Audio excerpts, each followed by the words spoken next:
पर ये आपकी कार्यशैली का हिस्सा बन गया। जिन्होंने पिछले 8 सालों में 4 गठबंधन बदले हों, 4 समझौता कर लिया, तो मुख्यमंत्री जो अपनी क्रेडिबिलिटी खो चुके हैं, जो बात को, और जब जब वो इस मॉडल का जिक्र करते हैं या उनके राष्ट्रीय अध्यक्ष चिराग मॉडल का जिक्र करते हैं, चिराग मॉडल भैया जन भावनाओं का प्रतीक था, उनका प्रतिनिधित्व मैं कर रहा था, मुझे साथ मिला।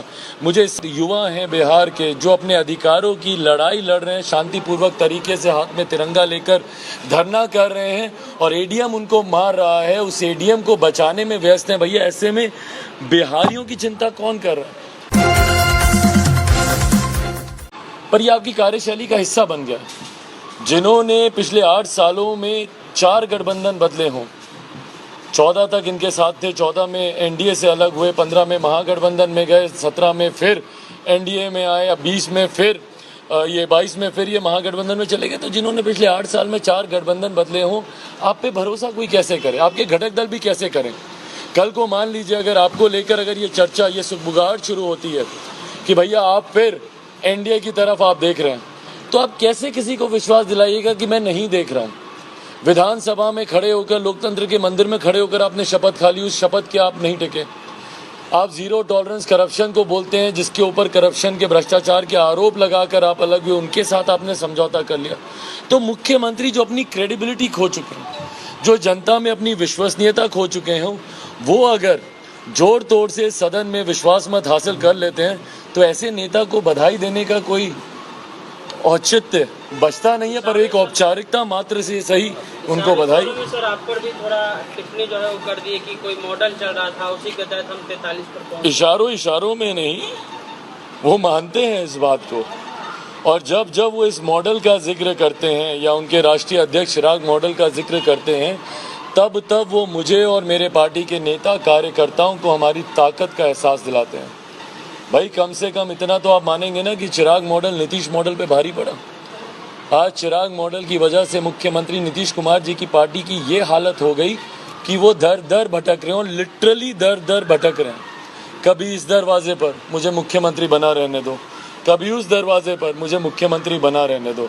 मुख्यमंत्री बने रहने की लालसा में, बहरहाल मुझे उससे कोई फ़र्क नहीं पड़ता। चिराग मॉडल भैया जन भावनाओं का प्रतीक था, उनका प्रतिनिधित्व मैं कर रहा था, मुझे साथ मिला। मुझे इससे फ़र्क नहीं पड़ता कि वो मुख्यमंत्री हैं नहीं हैं।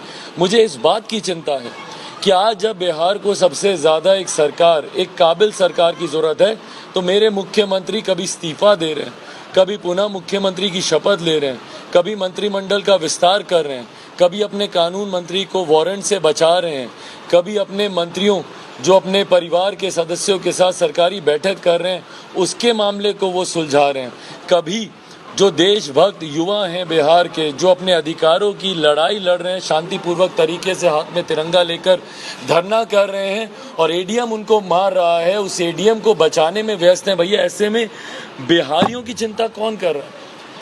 आज जब बिहार सुखाड़ से परेशान है, अलग अलग जिला के जिला अधिकारी, डीएम आपको रिपोर्ट सौंप चुके हैं कि भैया सुखाड़ घोषित कीजिए, तो मेरे मुख्यमंत्री क्या कर रहे हैं? ये मुख्यमंत्री का खेल खेलने में ये व्यस्त है। तो ऐसे में बिहार या बिहारियों की चिंता कौन? मन से दावे करना, वादे करना बहुत आसान है मुख्यमंत्री जी। 10 लाख क्या, तुम 20 लाख रोजगार लेकर जाओ, और जब वो रोजगार लेने आते हैं तो आप लाठी मार के भगाते हैं।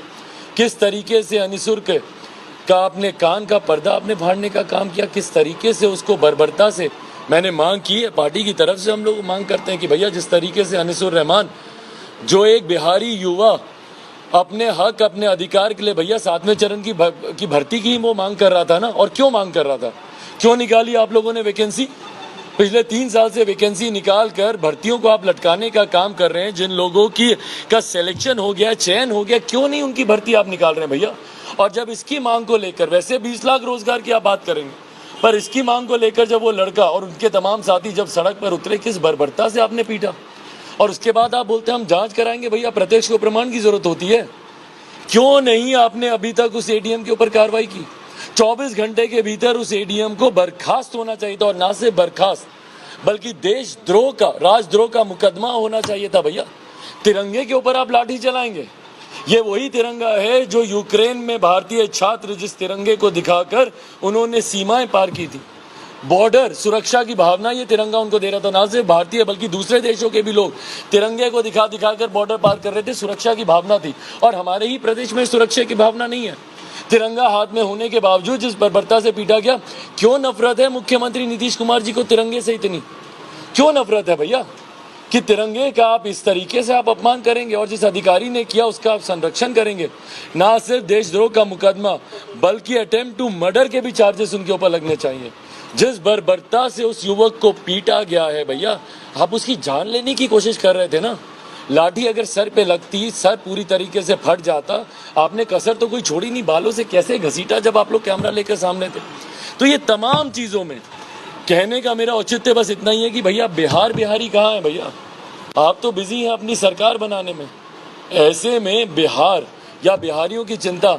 कल हम लोग गए थे दरभंगा, ना सिर्फ उस लड़के से मिले अररिया में भैया, एक छोटी सी दलित बच्ची, 12 साल की बच्ची, किस बर्बरता से उसके साथ सामूहिक दुष्कर्म किया गया, कल्पना कर सकते हैं?